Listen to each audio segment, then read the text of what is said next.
This is a question with an item asking us to examine one strength. So in this, we need to draw on relevant material, not just copy it out. And we need to make sure that we examine, so we fully explain the strength of the data that we're looking at here. So first stop is to look at the item. The item says, data from the Office for National Statistics show that in 1973, there were 8.4 divorces per 1,000 married men and 8.4 per 1,000 married women in England and Wales.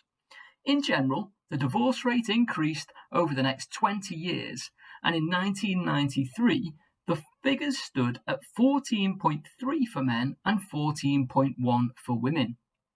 In 2013, however, there were just 9.8 divorces per 1,000 married men and 9.8 per 1,000 married women.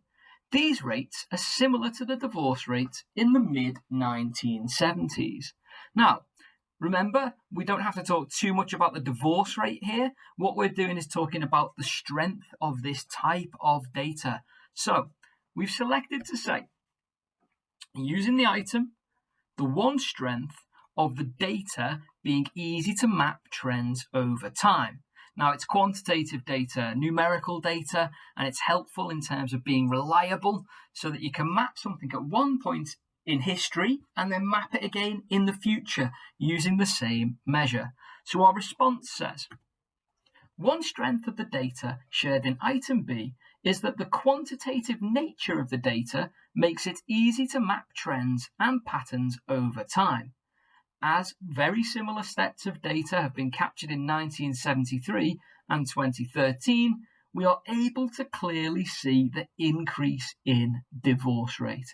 So we've identified the strength, we've had a little bit of explanation to ensure that we secure our 2 marks.